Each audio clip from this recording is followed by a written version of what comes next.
I'm going to be showing you how you can bring the entire world into Unreal Engine 5. I've been talking about this a lot on my TikTok and how I'm trying to rebuild the entire city of Peterborough in Unreal Engine. This is a great starting point to use as a template so I can understand what I need to make and where things need to go throughout the entire city. What it's doing is basically just bringing Google Earth's API into Unreal Engine, which to some people doesn't sound that great, but there's a lot you can do with that. For example, I'm in Toronto now next to the CN Tower. I could put in some clouds, add in some fog, and then of course change the time of day.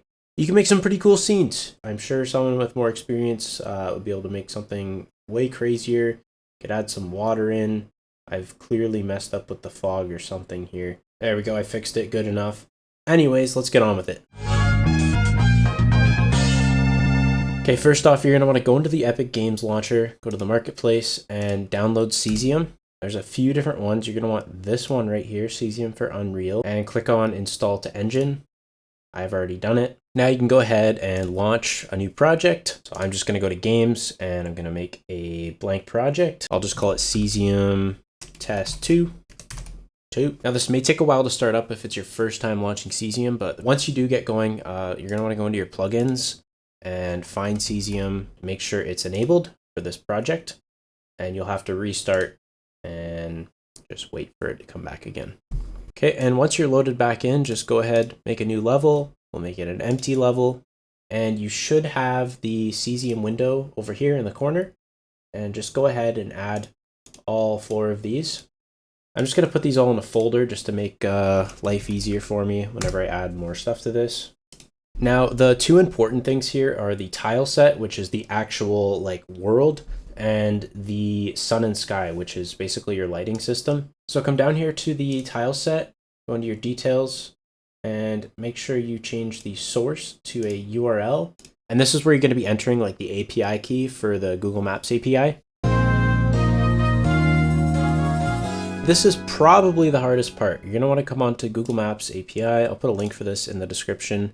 Basically, the one major thing that might stop a lot of you from doing this is you're going to have to add a credit card. You won't be charged for anything. It tells you that when you sign up for it, unless you activate a full account. But it's basically so they don't have robots just doing this, right? Now, your screen might look a little different from mine, but essentially you're going to want to make a new project, and you'll want to search map tiles up here, and you'll find in the marketplace section, it says map tiles API. Add that to your project. Here it is here. So mine is enabled. It's added to my project. I'm almost good to go. So once that's enabled, come back to the credentials and click on show key once you get everything set up. And you're going to want to copy that API key. I'm not going to show you mine. Don't show your key to anybody else. Come back into Unreal, go to your tile set, details. Again, make sure this is set to from URL for your source, and paste that API key in there. Now, after you've pasted that API key in there, you're going to want to come to this website. All the links will be in the description.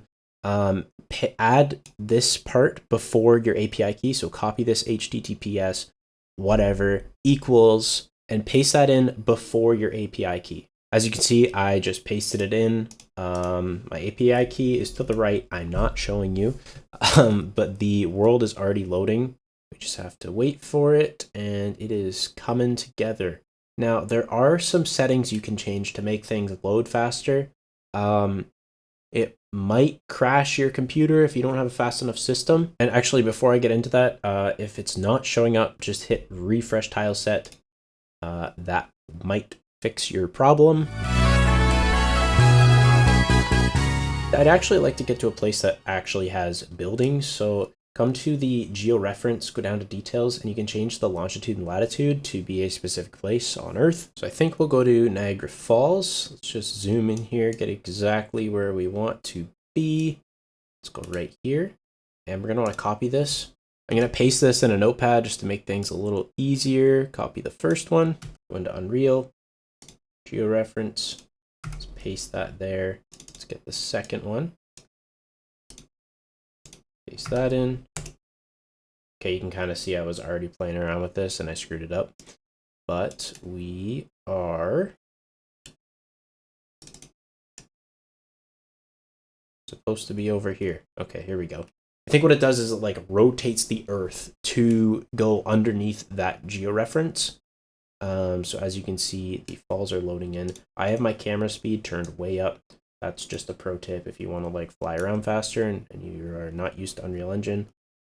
You may not know that. So as you can see, this is starting to load into 3D. So what we're going to actually want to do is come back to the tile set, go down to tile loading.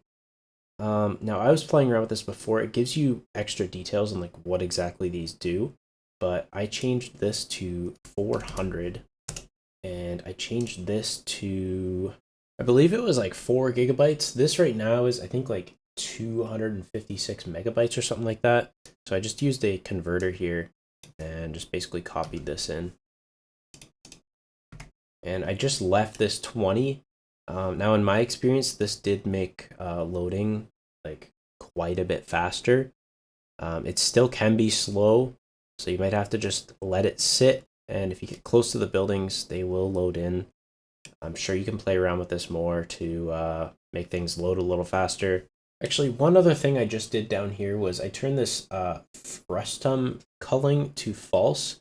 And basically, that's like anything that is outside of your viewing angle won't be loaded. So when that's false, it means like everything around you will be loaded, I believe, which can help if you're having a lot of trouble with stuff like randomly unloading behind you. And for me, I believe I just have slow internet right now, so that's not helping.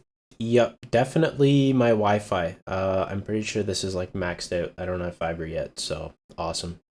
But mostly everything's loaded in now. There's definitely a lot more detail, and we can actually start adding in some extra stuff just to make things look nicer. So we can come into visual effects, throw in some volumetric clouds, and we can add some fog, exponential height fog, change that to volumetric, and you can play around with the settings. I'm not a fog expert. I just know this looks a little better. A couple other things which I haven't really gone into are the Cesium sun sky settings, which if you go into date and time here, you can change your time zone and time of day, which is solar time. And the one other thing I wanted to bring up is this cartographic polygon, which I'm actually going to remove again, and I'm going to add back in through Cesium. Cartographic polygon, as you can see, that's way up here. So we need to scale this way up, oops, that way, and just bring it down so it's level. And if you just press the N key, that will bring it down to the ground. And I'm gonna scale this even further. Come back into your tile set and click on add and type in poly, and you'll see Cesium poly raster overlay. And as you can see, the level is going to start reloading itself. Then come up to the top and see where it says polygons, click on array elements, add element, and then add your cartographic polygon that you just put down. And I believe by default, it's going to exclude everything you just selected.